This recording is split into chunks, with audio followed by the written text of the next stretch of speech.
Let's talk about Russell Westbrook and how he has fit seamlessly next to Nikola Jokic this season.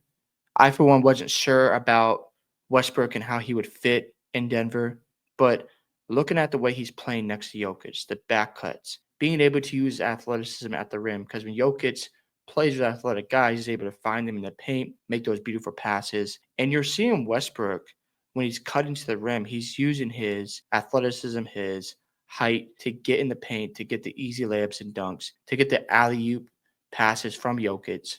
And it's easy to play alongside a guy like that because Jokic is the best passer in the NBA.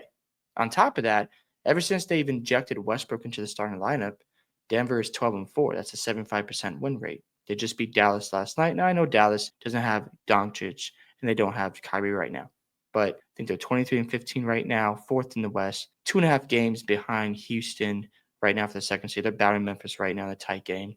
So Denver is right there to get that second seed at some point in the Western Conference. I don't think the first seed is realistic, but to see Westbrook in the starting lineup, another thing that has really stood out is their pace this year. When Westbrook is running in transition, he's getting the ball to the right guys. He's finding MPJ. He's finding Jamal Murray. And Jamal Murray can play off the ball even more because Westbrook will find him in his spots where he can get in the mid-range or get the layups and get in his sweet spots. And when it comes to transition play, last year Denver ranked 17th, averaging about 14 points a game. This season, they have jumped all the way up to number one in the NBA, averaging 20 points a night in transition. That's 6 more points than last year. So you're getting easier baskets with Russell Westbrook in the lineup because he can still get downhill without any resistance. Like when he goes downhill, you're not stopping this guy. He's going to score. He's going to get offensive rebounds if he misses layups. And of course, your concerns with him is the shooting.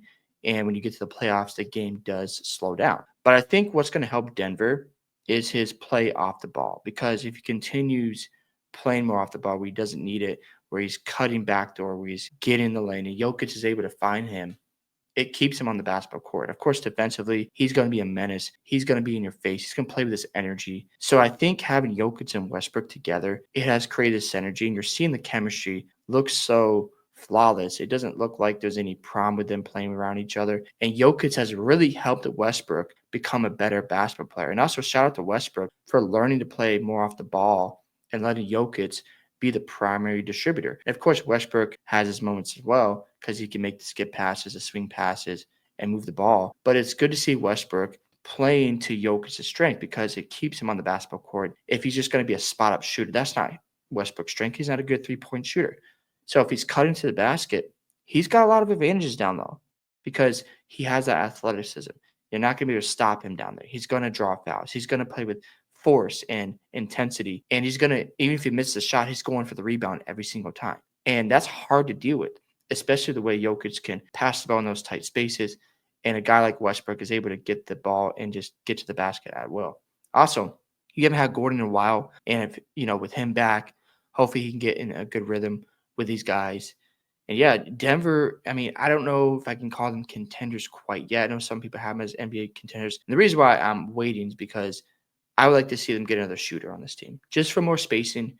Get another guy like maybe a Zach LaVine. I don't know if that's realistic because you would move off MPJ. I don't like that idea because Michael Porter Jr. is younger than LaVine.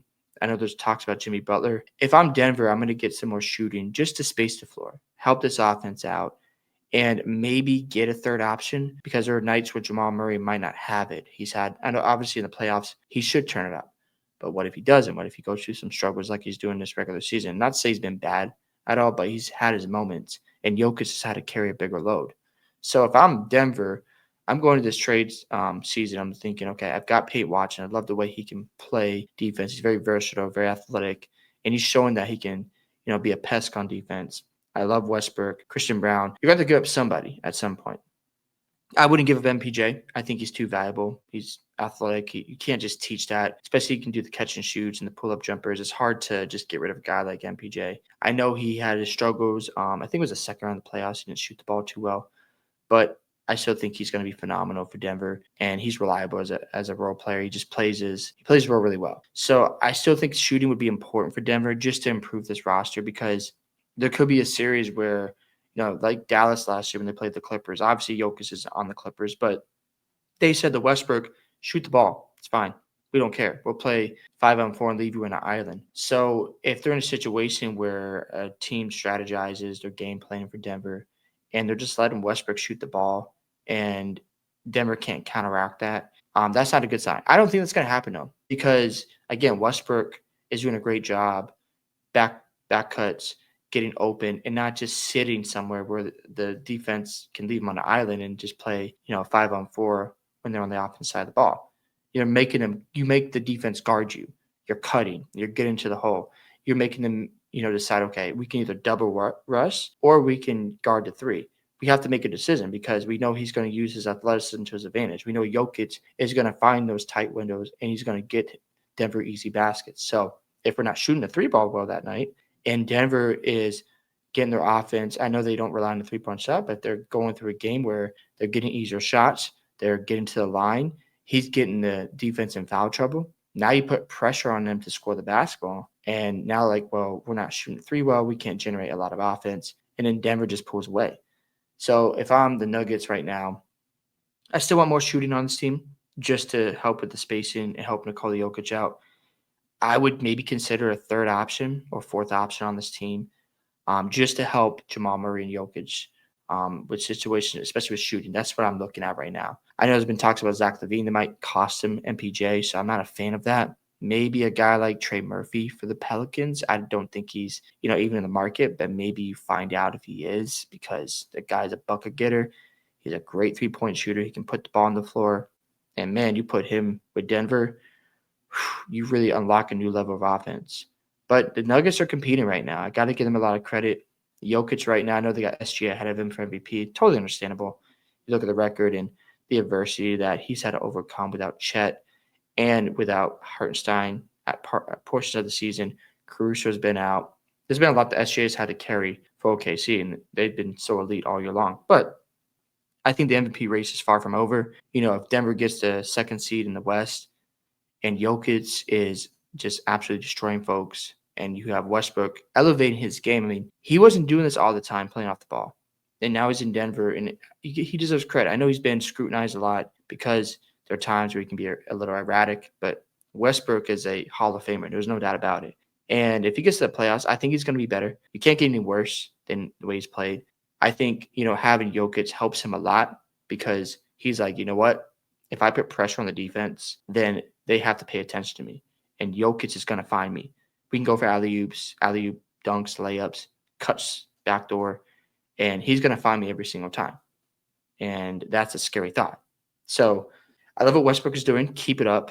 And, you're 12-4 as a starter. We'll see if they continue down that line with keeping him in the starting line. But they're looking better. Denver's looking really good. And like the last 4 games, Westbrook against Boston, 26, 9 rebounds, 6 assists. Jokic didn't play in that game. Clippers, 19 points, 6 rebounds, 8 assists. Against Brooklyn, 25 points, 11 rebounds, 10 assists, a triple-double. And in Dallas, 21 points, 10 assists, and 7 rebounds. That's impressive stuff, especially for a guy at 36 years old, still producing at a high level and just playing very well next to Jokic. That Westbrook deserves a lot of credit for that, despite his name it's been running the mud for the Lakers. And it's good to see him playing well towards the end of his, career. And we'll see what Denver does. I'm very curious to see how this all plays out because I like to see somebody be a threat to OKC because it seems like they're going to run away with the Western Conference and nobody's going to go to touch them. I thought Dallas, I still think Dallas can get back in the fight. They just need to get healthy. Like Kyrie and Luka Doncic need to get healthy because they need time together and chemistry to really ramp things up. So I'm not going to count out Dallas yet either. I think those two teams could really give OKC a lot of problems in the playoffs. We'll see. But I would like to see Denver just get another shooter just to help with the spacing. Outside of that, Westbrook's been phenomenal. And yeah, shout out to Denver. They've been doing really well. Hope you guys enjoyed this video today. Love to hear your thoughts on the play of Westbrook this season. What do you think Denver needs to do next to improve this roster so they can really compete and beat OKC in the playoffs? Also, don't forget to like and subscribe to the channel, and I will catch you in the next one.